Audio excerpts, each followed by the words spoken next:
Mon nom est Alan Jackson et ça fait longtemps que je suis dans le monde du poker.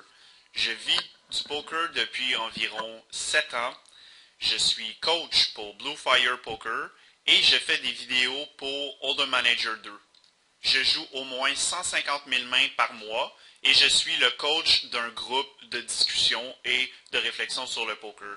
Notre but, c'est d'utiliser les logiciels de poker comme Hold'em Manager et NoteCaddie pour essayer d'avoir le plus gros edge possible lorsqu'on joue au poker. À l'écran, vous voyez mes gains à la fin de l'année 2010. Habituellement, j'essaie de ne pas trop porter d'importance à ma ligne rouge. Par contre, lorsque vous avez un écart de EV de 35 000 $, je pense que c'est quand même quelque chose digne de mention. À l'écran ici, vous voyez mes résultats après le Black Friday. Je pense que mes résultats sont quand même assez décents pour quelqu'un qui joue de 9 à 10 tables de NL200 et NL400.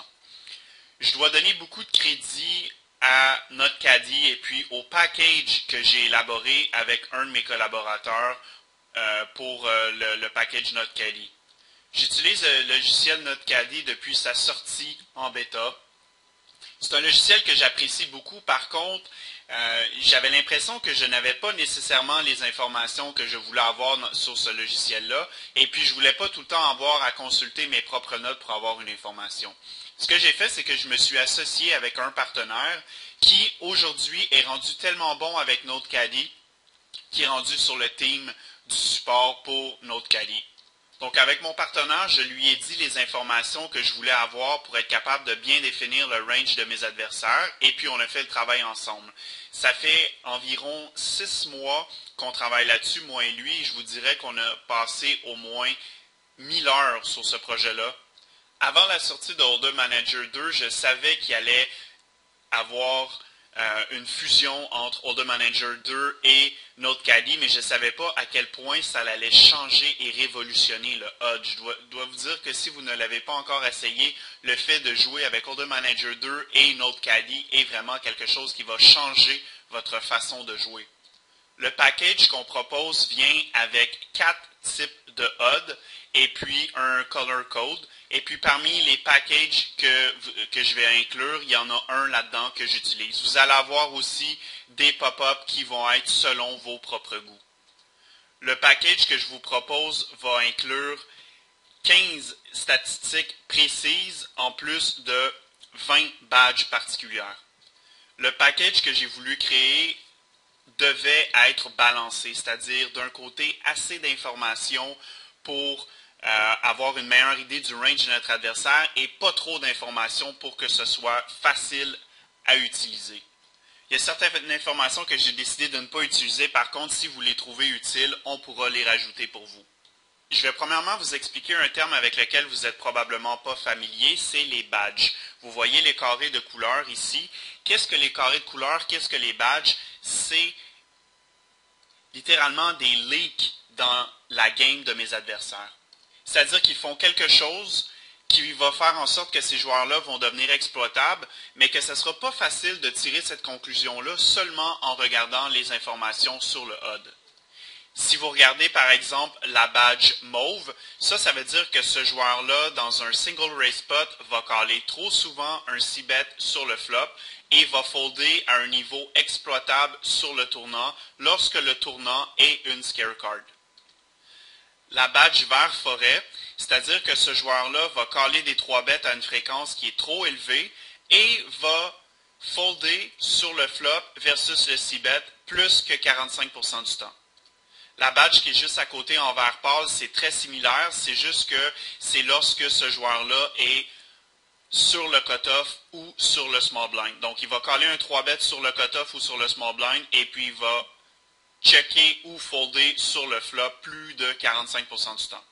C'est clair qu'on pourrait toujours regarder la statistique fold ou 3-bet dans les 3-bet pots. Par contre, chaque joueur ne va pas jouer la même situation de la même façon. Donc avec la badge, ça va nous dire où ils vont folder précisément et dans quelle situation ils vont folder précisément.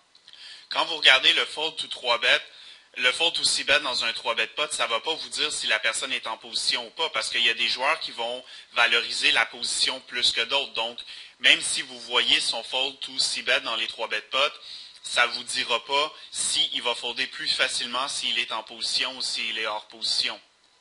Par exemple, si vous regardez la badge vert pâle, c'est des adversaires qui savent que lorsqu'ils ouvrent hors position et puis qu'ils se font 3-better, probablement que leur adversaire, par exemple, une situation small blind contre big blind, le small blind ouvre et puis le big blind 3-bet. Sur le small blind, ils savent que leur adversaire sur le big blind peut 3-better un range qui est quand même assez large. Donc, ils vont caller souvent pour défendre.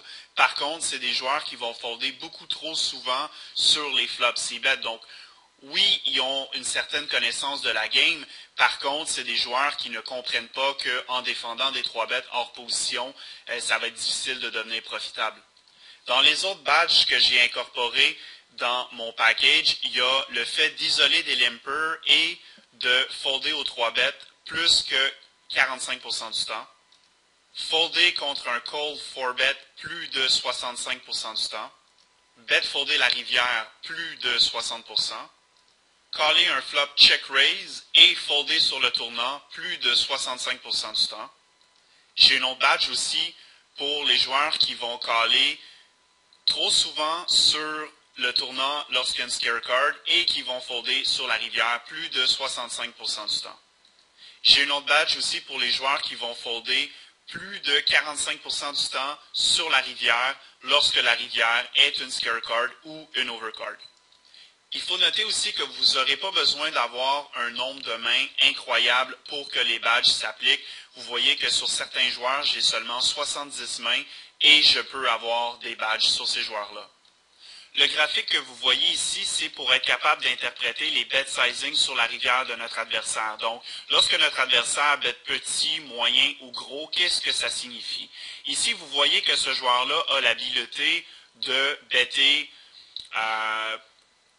light pour aller chercher de la thin value sur la rivière. Par contre, ce n'est pas un joueur qui semble être capable de faire des gros bluffs. Vous voyez ici, quand il mise sur la rivière, peu importe que ce soit petit, moyen ou gros ou un overbet, c'est tout le temps strong, strong, strong, strong.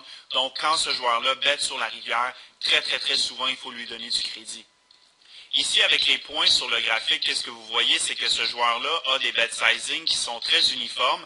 Par contre, vous voyez ici qu'il y a beaucoup de points dans le bas du graphique, ce qui nous laisse croire que ce joueur-là va better sur le tournant avec des mains relativement machinales.